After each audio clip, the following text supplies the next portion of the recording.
I am shocked for Ravant Reddy's 100 crore Bharat Summit, inviting 200 countries, presidents and prime ministers. Not one came, not one billionaire out of 3,000 billionaires. This is Congress Summit or Global Bharat Summit. He took all the proposal from me. పులిని చూసి నక్కలు వాత పెట్టుకున్నట్టు ఉంది ఈ Revanth Reddy summit. Bharat summit, global peace summit. నేను global peace summit పెడతానంటే ఒప్పుకొని బిలియనీర్స్ని, ప్రెసిడెంట్ని, prime మినిస్టర్ని తీసుకొద్దామని ఈ మధ్యన సల్మాన్ ఖుర్షీద్ కూడా నన్ను ఢిల్లీలో హోటల్లో కలిశారు. ఏమైంది? ఒక్క ప్రెసిడెంట్ వచ్చాడా? ఒక్క ప్రైమ్ మినిస్టర్ వచ్చాడా? ఒక్క గ్లోబల్ సెలబ్రిటీ వచ్చాడా? 3,000 మంది బిలియనీర్లు ఒక్క బిలియనీర్ వచ్చాడా?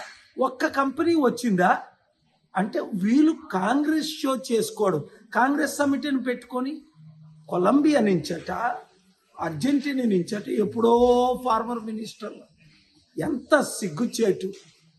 రాష్ట్రాన్ని సర్వనాశనం చేసి దేశాన్ని సర్వనాశనం చేసేసిన సమిట్ ఇది, ఈ భారత్ సమిట్. పేరుకి భారత్, ఒక్కడు భారతుడు రాలేదు.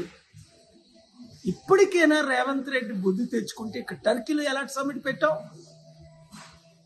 ప్రపంచ దేశాల్లో ఎలాంటి సమిట్లు పెడుతున్నావు? అర్థం చేసుకోండి. మార్పు రావాలి, ఆ మార్పు మనమే తేవాలి. ఉగ్రవాదులు జమ్మూ కాశ్మీర్లో ఎంత ఘోరంగా నువ్వు హిందూ చంపడిశారు. కనుక శాంతి రావాలన్నా, గ్లోబల్ పీస్ రావాలన్నా, ఇన్వెస్ట్మెంట్స్ రావాలన్నా పాలన రావాలి, పాలన మారాలి. మీ అందరూ కమిటీలు వేయాలి. Thank you very much.